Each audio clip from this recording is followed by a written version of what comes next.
Hello, hello, and welcome back to Show Me Your Soul. My name is Miriam, and I am so happy you're back here. Today, I want to talk about the importance of single tasking and how we need to stop glamorizing multitasking. We live in an era where everyone wants to be everything and everything all at once.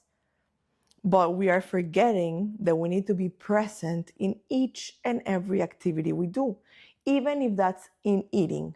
How many times have you been sitting down, having dinner, and you're watching TV, but you're also texting your friend, and you're also trying to talk to someone else that is right in front of you, and you think you're doing everything good? But what if I tell you that multitasking is actually hurting you, actually making you less productive? It's actually slowing you down and taking away your creativity and your energy levels. Think of your phone. You have 10 applications open on your phone. Is your phone going to work the same way? Probably not. Why? Because it's trying to give its energy to 10 different applications at once. In your computer, if you have 10 tabs open instead of just having one tab open, do you think it's going to work the same way? Probably not. And the reason being the same. You cannot have 10 tabs open and expect something to work the same way. One thing that being conscious and being present has helped me do is to start single tasking.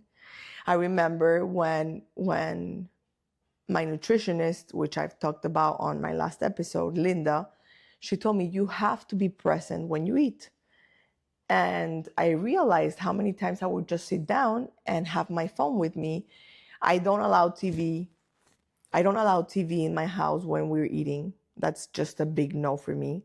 My kids need to understand that they need to be present when they are doing whatever it is they're doing. So if they're eating, they have to put their attention in eating. If they are doing homework, their attention needs to be doing homework. If they're playing piano, their attention needs to be in playing piano. So what is multitasking? The brain does not know how to multitask. It knows how to switch from activity to activity or from task to task, but it does not know how to actually do everything at once. And every time we're switching from task to task, there is actually a cognitive cost that we're paying for this. It's actually called switching time or attention residue. So why does it feel that multitasking is actually productive when it really isn't? Because it gives us that false sense of accomplishment. We're like, oh, I did so many things all at once. I cooked dinner while I also talked to a new client, while I also tried to play with my kids, and while also I responded to a DM on Instagram. No. If you have 10 cups in front of you, you cannot expect to fill them up with a small pitcher, right? So let's say you have a given energy throughout the day. You wake up and there is a level of energy that you have to spend during the day. When you try to multitask and start pouring into the 10 cups, you're not going to get one task done. At least you're not going to get one task done correctly. So when you prioritize your tasks and you start understanding that you cannot fill up the 10 cups at the same time, that you need to do one cup at a time, you're going to completely switch the way you're doing things. Also, multitasking is leading to more errors. It's reducing your creativity, and it's also leading to burnout. There is actual science behind it, and study shows that our productivity drops by 40% when we try to multitask. 40%. You're 40% less productive, less creative, more stressed when you're trying to multitask. Not only that, your cortisol levels actually go up. So you have higher cortisol levels and reduce memory retention. I remember when I started teaching Pilates and I had to have all these things that I had to be aware of, I remember that when I used to exit the studio, I would forget if I closed the studio, if I didn't close the studio. And sometimes I even went back to check if I closed the studio. And 100% of the times I closed the studio. But that doesn't mean that I was fully aware of this. That means that the retention of my memory was getting affected. So now I'm practicing being present in each activity and each task that I do, even if that is just simply closing the studio up. I am fully present in the moment. I remember how I did it. I remember when I took out my keys from my purse, and I remember everything I did. But it's because I'm switching to being present and understanding that I can now focus on more than one thing at a time, because it's not going to come out the same way. There is plenty of benefits to single tasking. I'm just going to name a few here. You get better focus, more clarity, and the quality of your work will increase. So not only are you being able to focus on what you're doing, you're also more clear as to what you're doing, how you're doing it, when you're doing it, and the quality of your work will actually increase. Single tasking also helps you practice mindfulness by being present. And the more present that you are during your day, the more presence you bring into your life, the more your nervous system will calm down. Think of the kids. Think when you have a baby, for example.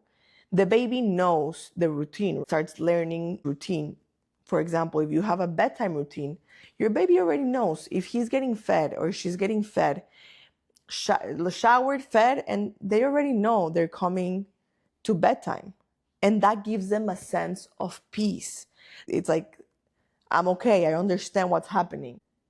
And it gives you a higher sense of satisfaction and completion, right? Like you already know that, yeah, it might have been 3 tasks instead of 10 that you finished today, but you finished them fully with all of your attention and your intention.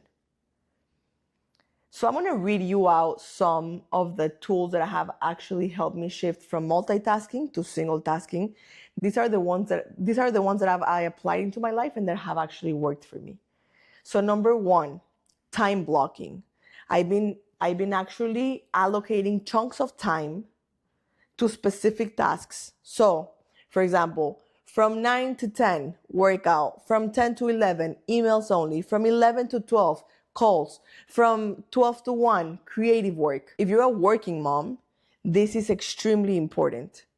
For me, it has given me structure and organization in order to know what I'm doing, specifically at what time I'm doing it also. I had a huge problem being organized, and time blocking has actually increased my organization and my productivity. Number 2, the Pomodoro technique. What's the Pomodoro technique? You're going to focus your energy fully for 25 minutes on the task that you're doing, and then you're going to rest for 5 minutes. This encourages undistracted work sprints. Then you can increase the 25 minutes to 35 minutes until you get to an hour. I don't recommend you to go more than an hour doing one task without a break, because our mental health needs that break. Even if it's just like sitting down for 2 minutes and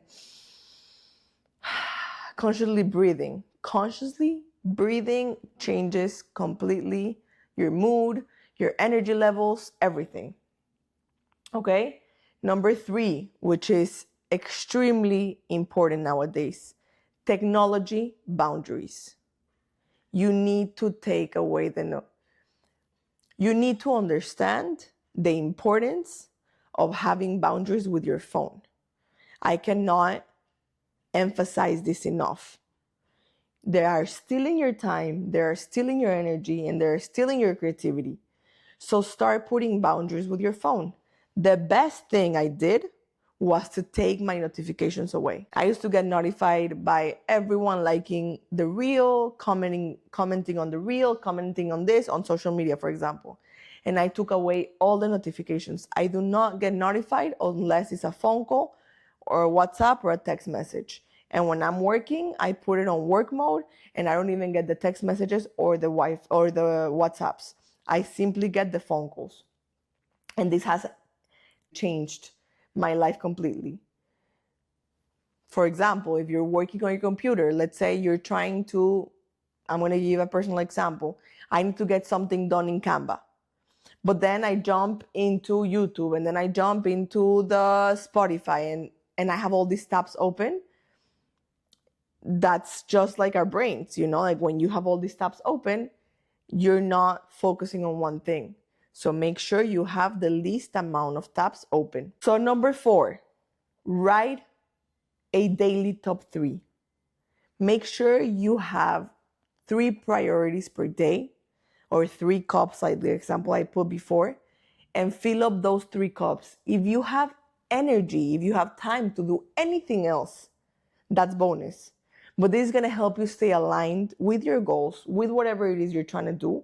And it's going to help you avoid scattering your energy. Number 5, which is extremely important, have mindfulness practices. So wake up for 5 minutes, simply be present with yourself. If that's through journaling, journal. If that's through meditating, meditate. If that's through breath work, breath work. If that's through dance, yoga, whatever it is. But you need to have me time. This is extremely important. Having mindfulness practices to start your day helps your brain to stay present in the moment. It sets the mood and it sets the tone for the day. So please be consistent with having a date with yourself every single morning. Like I'm saying, it can be 5 minutes, it can be an hour, whatever time you have. But you need to have mindfulness practices in your life. And number 6, it's doing a task audit. You need to track how often you switch from task to task in 1 hour. The only reason I want you to track it is not to judge it, it's not to feel bad about it. It's to understand and be aware of the pattern. Then slowly you can start changing it. And slowly you can start limiting them. But it's about seeing them, recognizing them, without judging them, simply to allow yourself to be aware that this is happening. I want to leave you some reflective questions that have actually helped me go a little deeper. So, number 1, when was the last time you were fully focused on one thing? Number 2, what would your life feel like when you have more intentional energy? And number 3, where do you notice you multitask the most?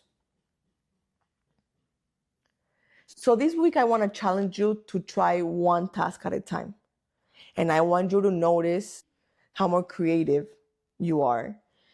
And how good does it feel to actually give your full energy and presence to one task from start to finish. So feel free to share your experiences with me. Feel free to share how you like single tasking.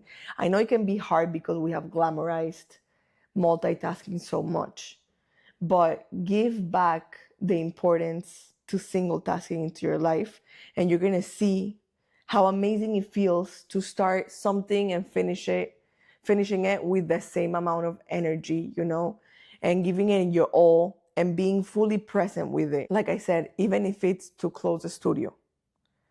I am so happy you're here. I am so happy you stayed until the end. I'm just very grateful for this channel, for this community, and I'll see you on the next episode. Thank you so much for listening. I hope you have an amazing rest of your day.